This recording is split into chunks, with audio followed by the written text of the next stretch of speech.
Hello, hello, hello. Welcome back, everybody. Welcome back. For those of you who don't know, my name is Kristen Goss, and I am here with my great friend and colleague, Sandy Boisrond. Say hi, Sandy. Hi, everybody. Thank you so much for joining us again for our Black History Month special. This is like part two. Tonight, we're going to talk about Let Your Light Shine and Find Your Peace. Yes, indeed. Yes, indeed. And we want to ask all of you to share, like, subscribe to this YouTube channel, Civility Wins.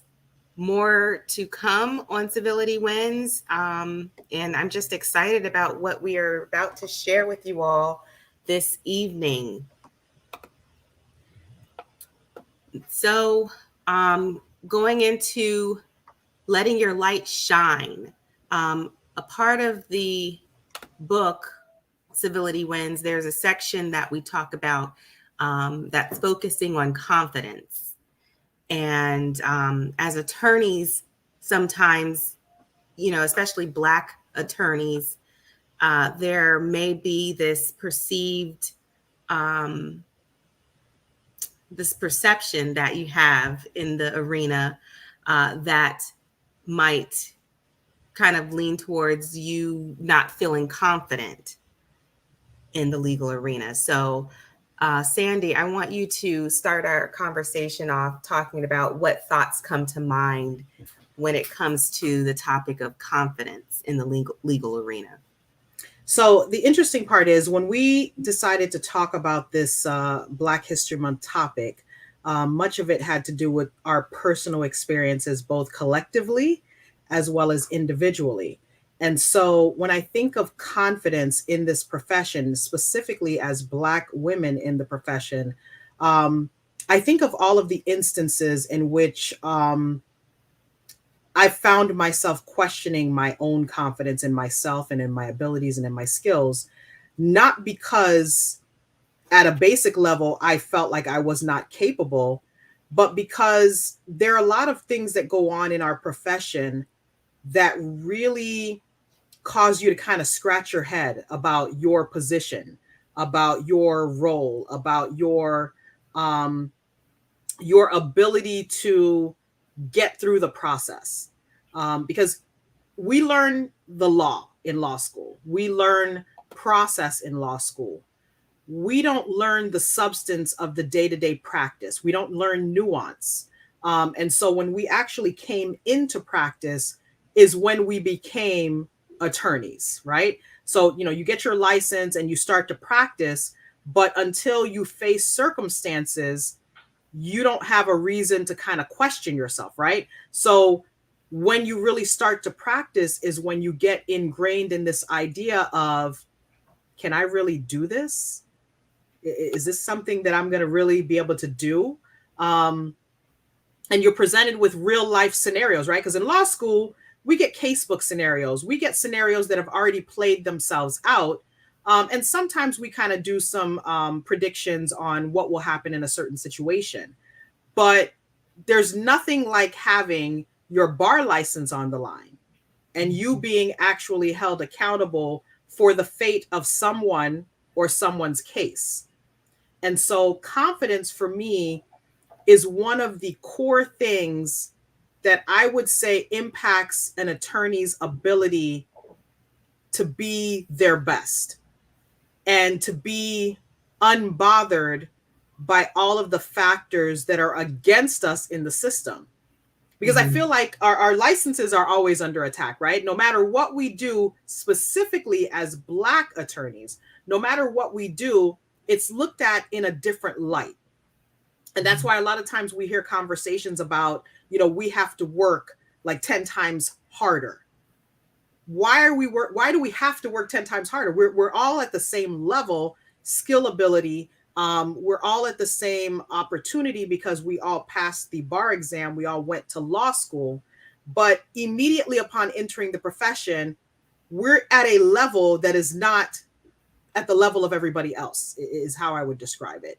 What do you think about that? Like, how do you feel about my assessment of confidence? Yeah, I mean, I think it's right on. The constant feeling of, am I good enough?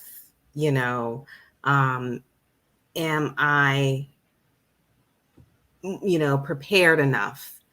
That idea of being a perfectionist. I know that I struggle with that a lot of times before going to court. It's like, okay, I got to have my T's crossed, my I's dotted, which any attorney should.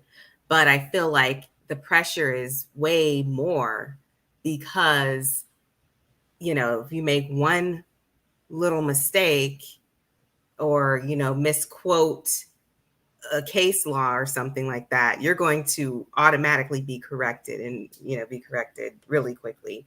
Um, and sometimes I wonder,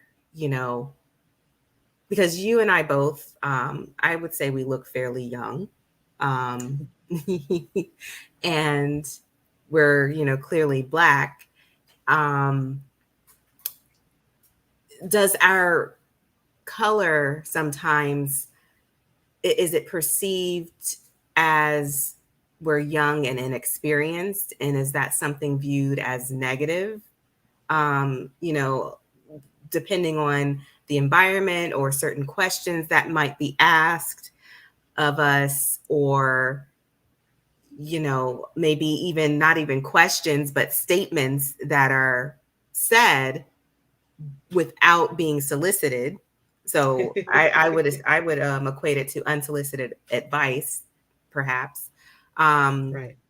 you kind of wonder,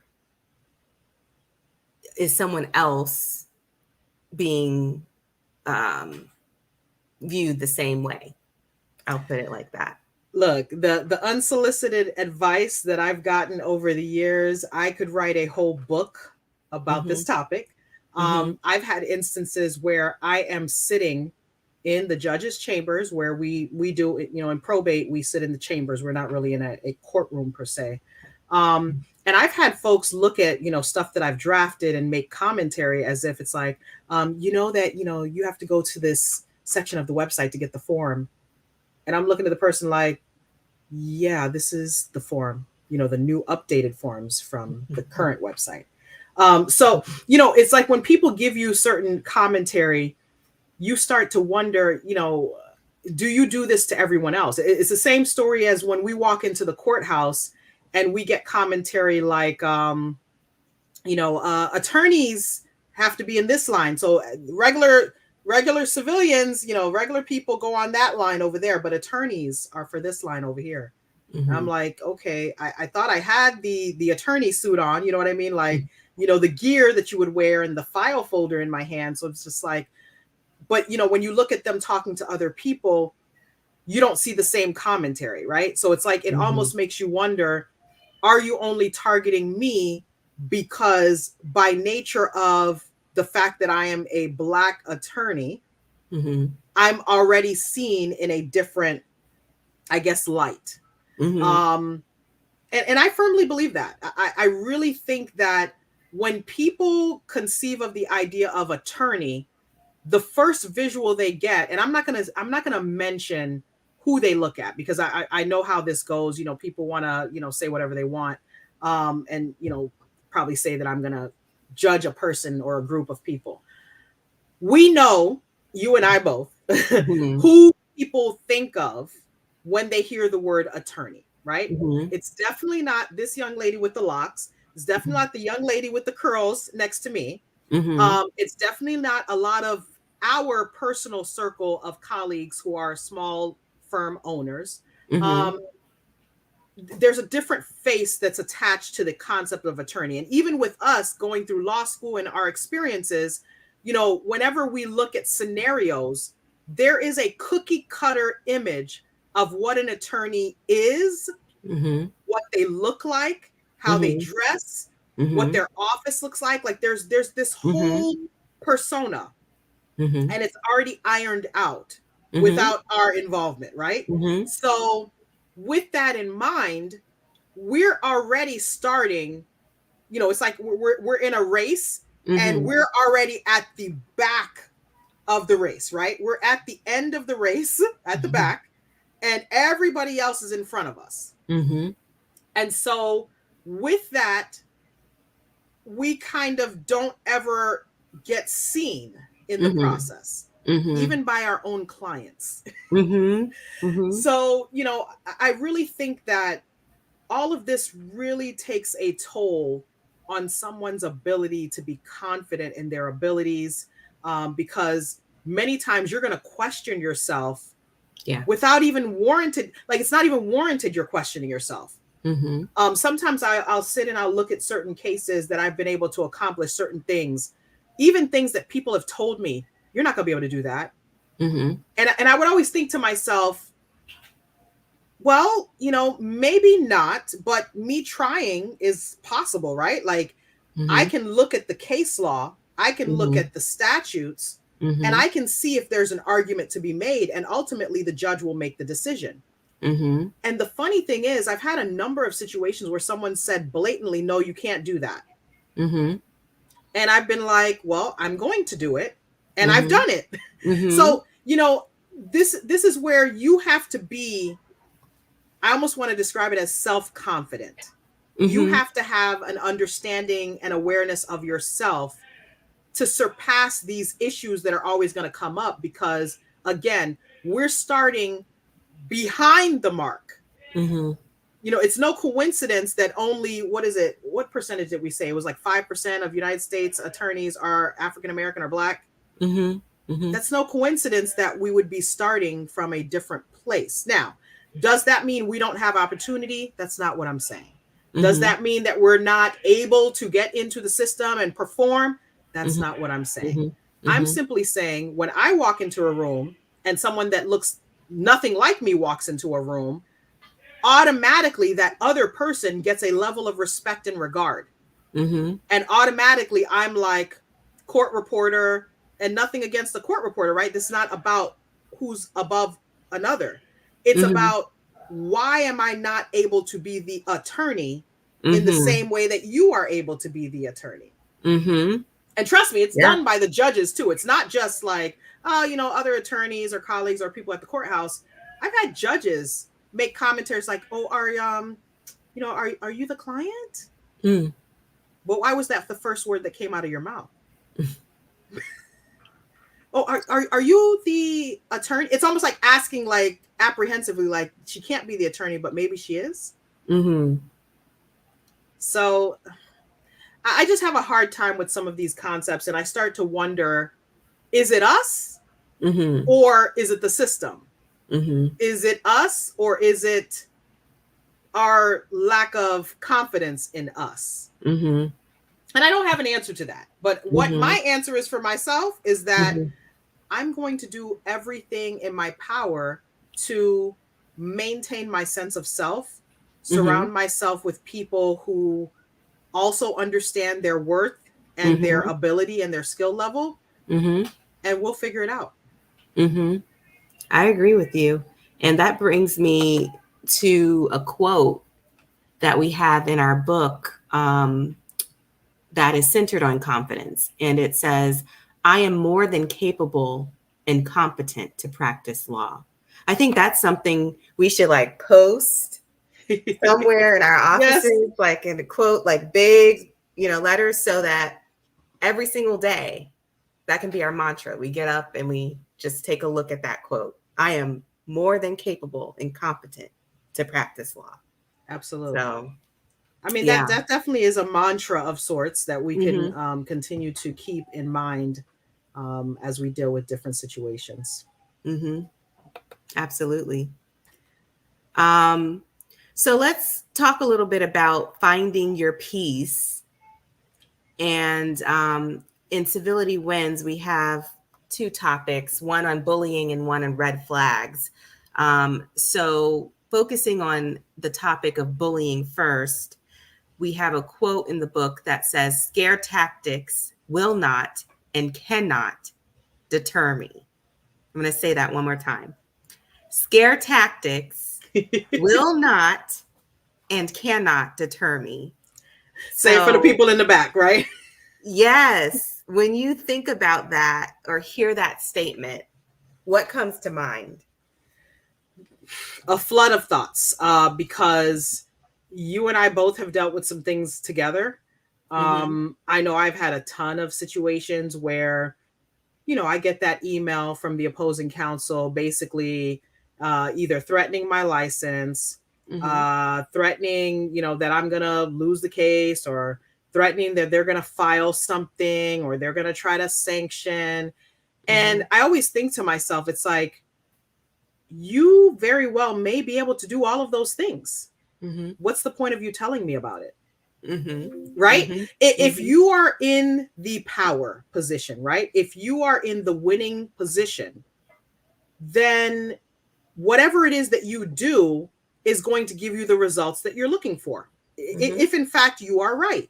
Mm-hmm. But if I am right, you're basically threatening me to get me to change my position, which Mm-hmm. to me would mean that I lack the confidence in my position, Mm-hmm. and I'm allowing you to intimidate or even manipulate me into Mm-hmm. seeing your position as the right position, even though I know good and well my Mm-hmm. position is right. Mm-hmm. Isn't that the point of the court process, of going to court and having a hearing and being heard by the judge? You say your part, I say my part, judge makes decision. And even when the judge makes a decision, if I don't feel that the judge's decision was legitimate in terms of the circumstances of my case, I can appeal, right? There's like Mm-hmm. a whole process set up for this. So Mm-hmm. when I hear people with their scare tactics, with their threats, with their allegations, often false, right? And I try to kind of process it. It is all about me understanding my place and knowing that I don't need to go back and forth with you, right? Because there's a process already in place. Mm-hmm. So I have to find a way to say, not only am I going to maintain my confidence in my position, we can engage and we can have a conversation and see if maybe we can come to a common ground, right? That's compromise. But if Mm-hmm. clearly we are both of different positions, then I need to stand in my position. But I also Mm-hmm. need to make sure I maintain my peace of mind, because those situations often lead you into this back and forth email chain or back and forth phone calls where we're arguing positions that can be argued in front of the court, Wasting the client's money. wasting the client's money. And Uh-huh. time that some people, that is their,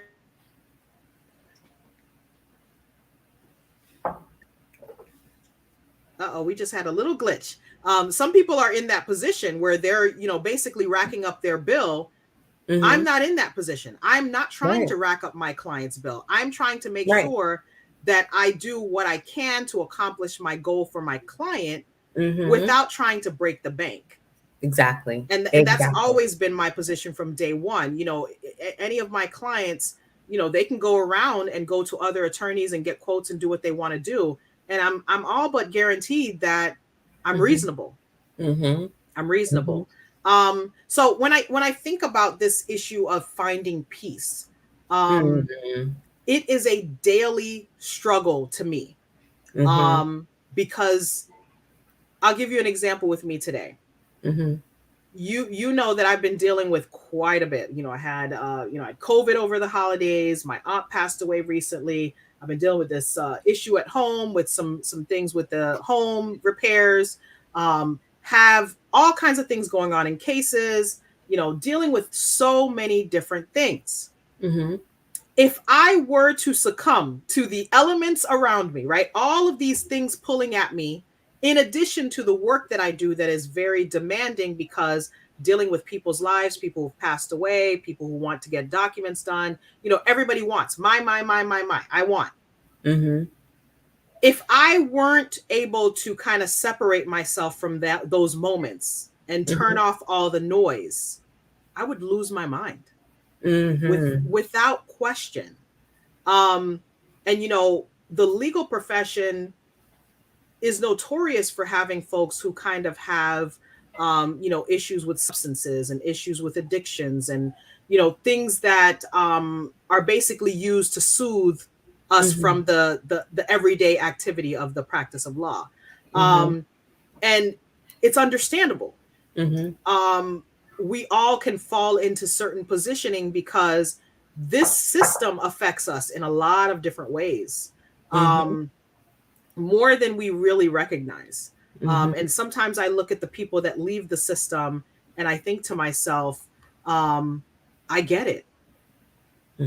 I don't Yeah. want to leave the system, but I Mm-hmm. get it Mm-hmm. because it's not, we're dealing with our personal issues Mm-hmm. and other people's personal issues. Mm-hmm.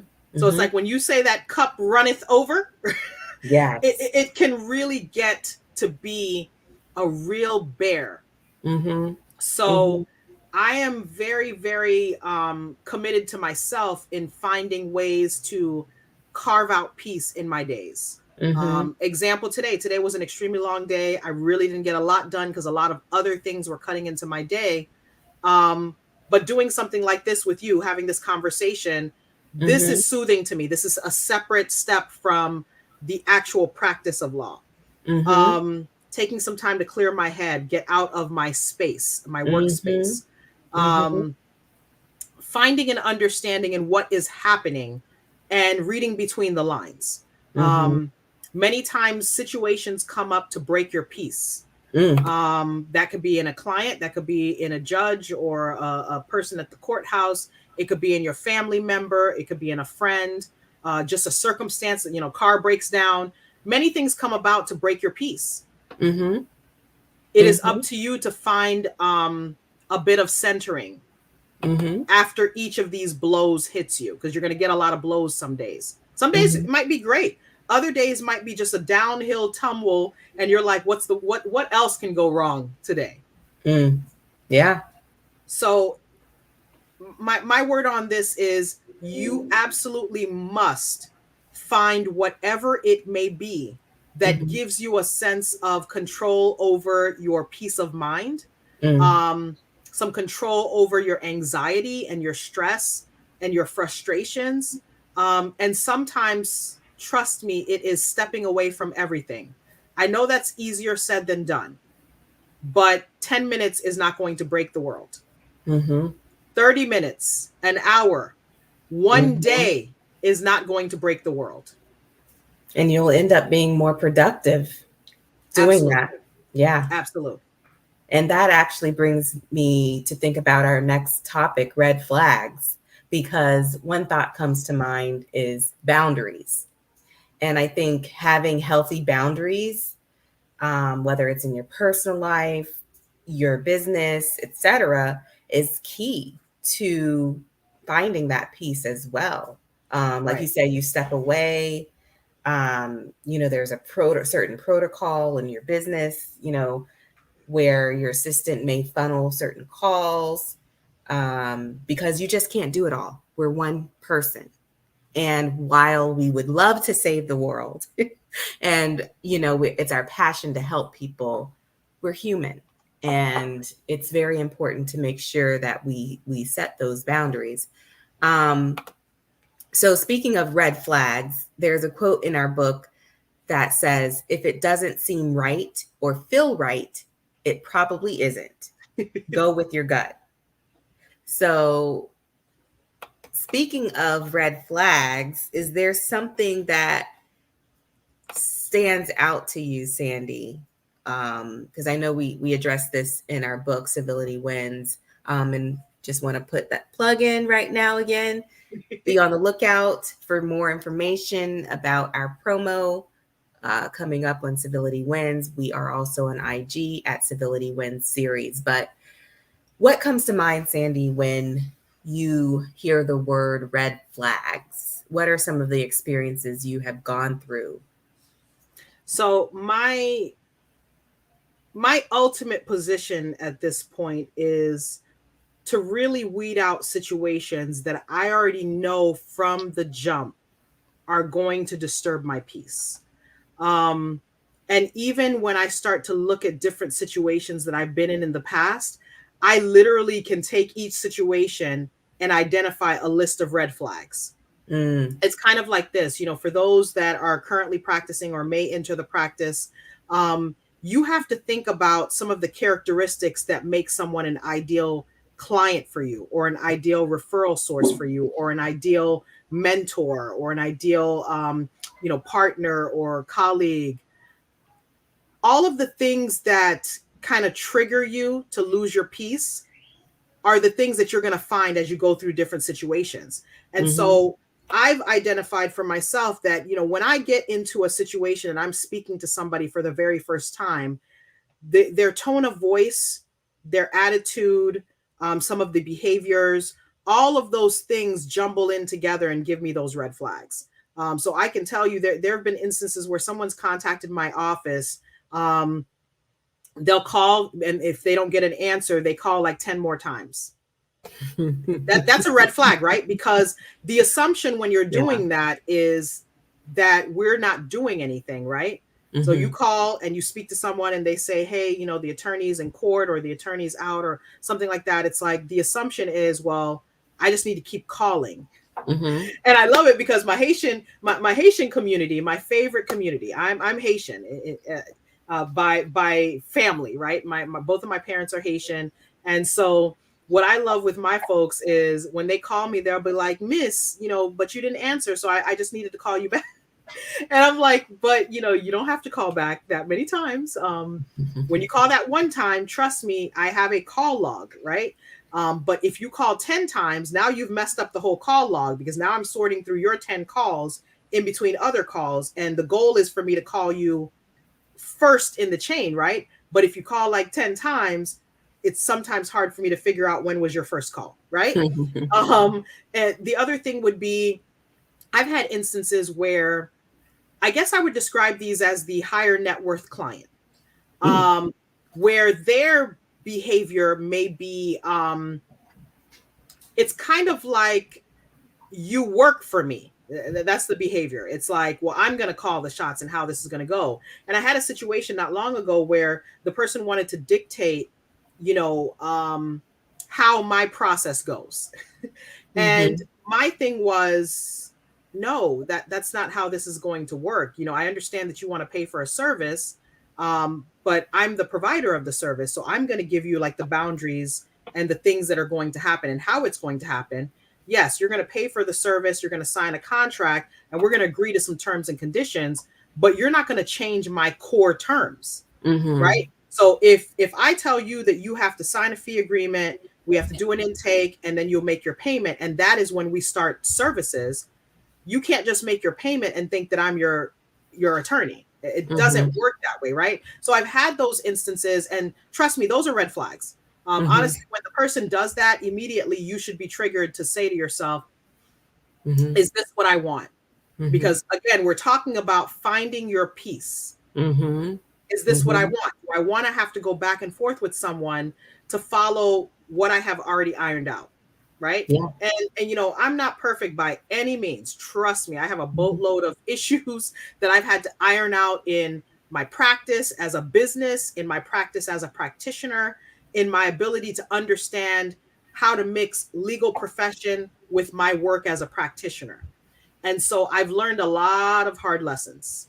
Clients have taught me some great lessons.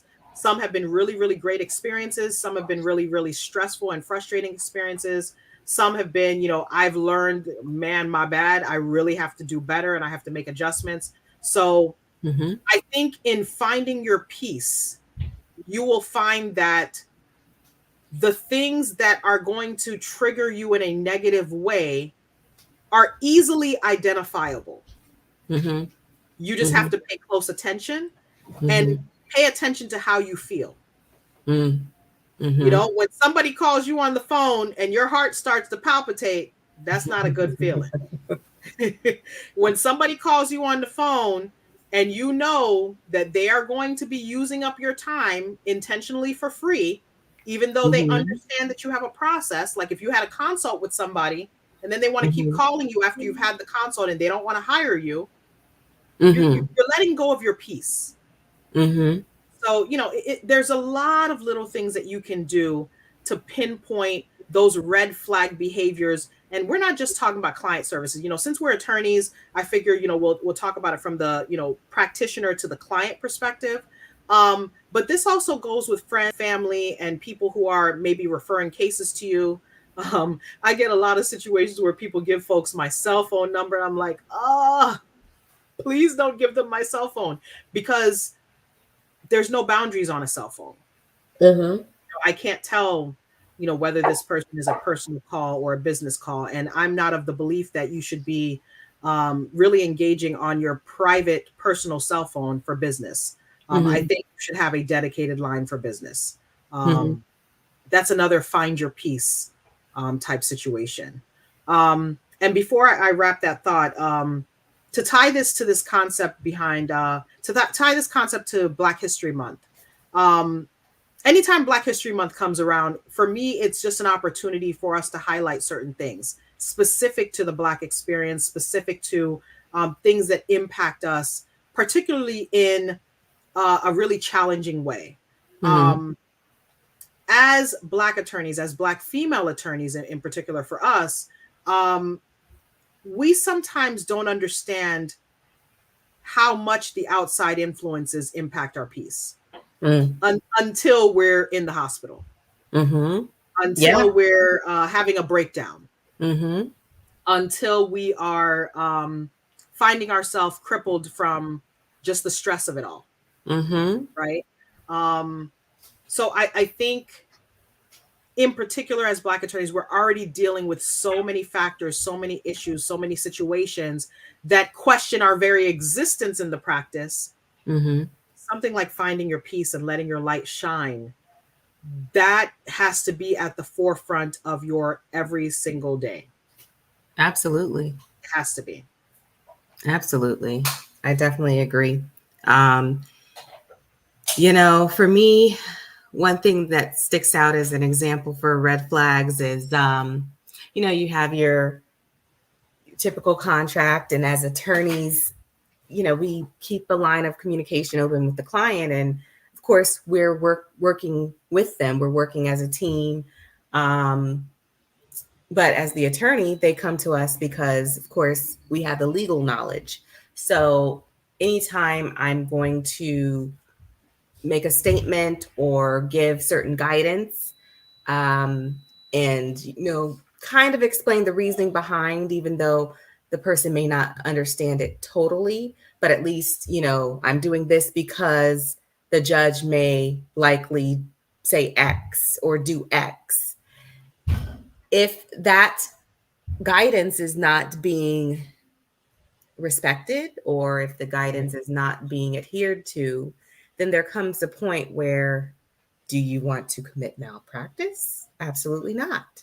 As you stated earlier, Sandy, um, our bar licenses are on the line. But, I Right. think for you and I also, it goes deeper than that.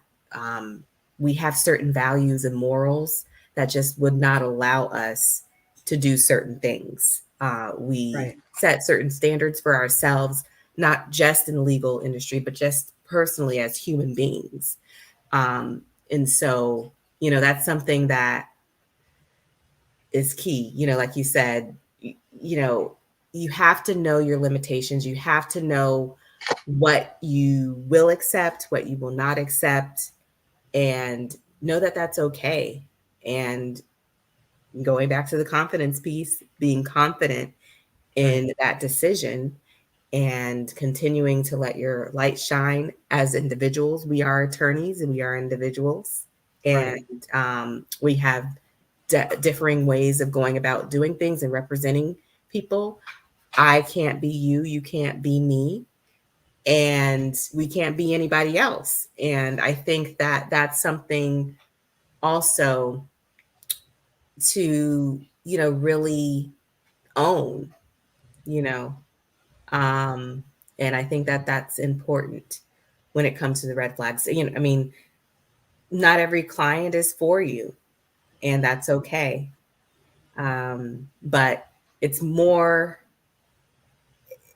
peace of mind is really, really key. I mean, as you and I both know, the last couple of years, has taught us life is too short, and we really need to make sure that we guard ourselves, guard our peace and our personal space, and really make sure that we're setting those boundaries Right. for our own sake and our own good.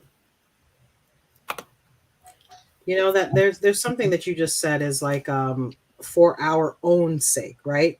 I Mm-hmm. think in a lot of ways, we oftentimes spend more time focused on the sake of others, Mm. particularly since we are service providers. We are providing our knowledge and our advice and our guidance, but we're also counselors at law, right? Attorney and Mm-hmm. counselor at law. Mm-hmm. So people are seeking our counsel. Mm-hmm. And with that comes the burden of the problems that they're dealing with, the concerns that they have, all of the issues wrapped up in that. And so we become very much a part of their lives Mm-hmm. in more ways that we'd like to, right? Because, you know, we have our own things in our lives, but imagine Mm-hmm. now you're taking on the emotional and sometimes the physical load of dealing Mm-hmm. with someone else's problems and then tacking that on top of your pot of issues. So it's like you have to find some way to kind of do a bit of separation, right? Because you Mm-hmm. have your bucket of things. You Yes. have the bucket of things from your clients. You have the bucket of things for other issues that you deal with in your life. You very much have to compartmentalize and Mm. separate out in order for you to be able to maintain. That is so true. That is so true. Can't take it home. Got to separate. Even if you work from home, you got to make Yes. sure that, you Yes. know, There's a I, certain time, certain place yeah, to focus on the business, and there's a certain time to just step away and, you know, do the things that you need to do for your personal life. Yeah, right. absolutely. So in saying all of this, I wanted to make note. We're going to do a little plugging right now. So Kristen and I, we wrote this book called Civility Wins: Find Your Peace While Taming the Beast. And some of the concepts from this Black History Month special are tailored a little bit to some of the concepts in the book. But we also wanted to make sure that we talked a little bit about our Black experience in the legal profession, right? Because it's a unique experience in many ways. But many times I don't think we hear voices like ours Mhm. in this grand scheme of things. And so in writing this book, Civility Wins: Find Your Peace While Taming the Beast, we really took a deep dive into some of our very specific situations these are real situations, right? So obviously some of the identities and issues have been disguised, but the book is completely based on actual situations that we both have gone through individually and collectively. And what we decided to do with that is to make sure that entwined with some of the concepts that we're going to do through the book, we also wanted to give you some kind of quotes for motivation, the things that we feel best represent the different concepts in the book, because we talk about confidence and professionalism, ethics, bullying, red flags. We want to make sure that whether you're a young attorney or an older attorney, whether you're just starting out or have been in practice for many years, that you have a foundation of sorts for you to be able to find your peace in this profession and to allow yourself to maintain what we call civility wins, right? Civility always is going to win. It may not look like the win that you're looking for at times, Mhm. but both of us have learned, even at the end of it all, after Mhm. all is said and done, civility does win. Mhm. You just have to be comfortable with the rocky road that may come in between. So, um, so I would say, please be sure to subscribe to our YouTube channel. Be sure Mhm. to take a look at our video that we did on the 21st, which is Let Freedom Ring in the Legal Arena. We talked about quite a few things in that video, but also follow us on social media. You can find us on Facebook at Civility Wins Series, as well as on Instagram at Civility Wins Series. And we are also on LinkedIn. So we hope to be posting, some content to some of these different sites to give you a little something to look forward to. But definitely our Instagram and our Facebook has quite a bit of things that you can refer to. And we hope to, drop some more videos here on our YouTube to get you engaged in the conversation with us as well. Absolutely. And be on the lookout because Women's History Month is coming up. So you will likely see some future broadcasts from Civility Wins Women's History Month. Who knows? And also be on the lookout for more information about Civility Wins. We are in the process of publishing, so we will have more information about that. Yes, fingers crossed. To be determined. So be on the lookout for that. And again, we know that Black History Month, it's not just a month for us. Black history is American history, and so we wanted to take this time to really honor those who have gone before us, to pave the way so that we can do what we are doing today. And we thank all of those individuals, Black, white, other, and we are just excited about what the future holds. Having these platforms, it's an honor and a privilege to be able to share with you some of our experiences, and we look forward to doing so in the near future. So until then, take care, remain well, and we will be in touch. And thank you again for watching. Definitely drop a comment if you have something to add to the conversation.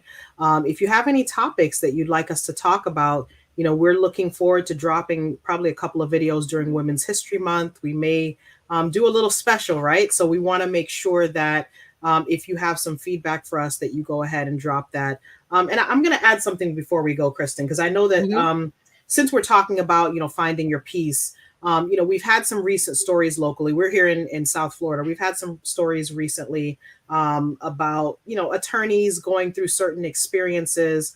We've also seen nationally some situations with people who are attorneys, and, whether or not the issues that they're experiencing have, a direct correlation to their work in the law. It's just something to be noted that, there are a lot of things that we as attorneys deal with outside of the practice of law. There are addictions, there are mental health, there's family issues, family law, divorce, bankruptcy. Like, attorneys deal with all kinds of things, just like your average person. And so in many instances, folks sometimes feel like they don't have a voice, they don't have a place to turn. What I have to say about that is this: you have to develop your circle, you have to develop your network of individuals that you trust, that you feel can support you in certain times, because in this profession, it can be very isolating. It could be very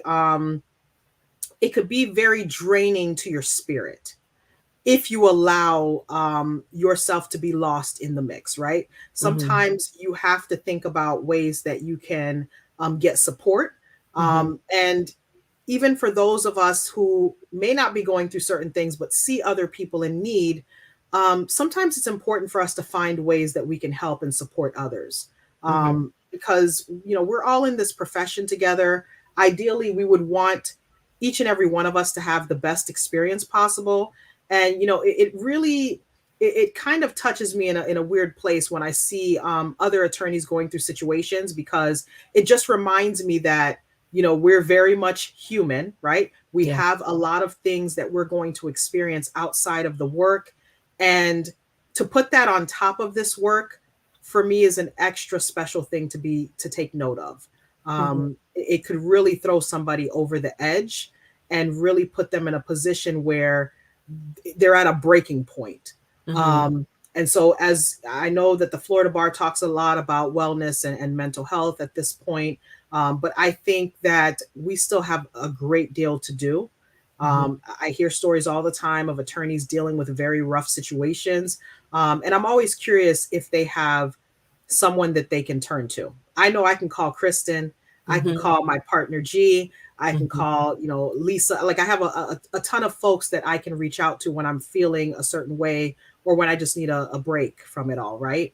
But I'm always curious if other folks have that person that they can reach out to. And I think if there's anything we as attorneys can do to really increase awareness and support in these areas, I definitely think we need to commit ourselves to making those efforts. Yeah, that's true. Absolutely. So leave us on that note.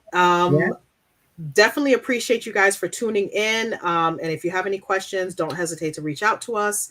And I'm Sandy. I'm so excited that we were able to share this Black History Month special with you.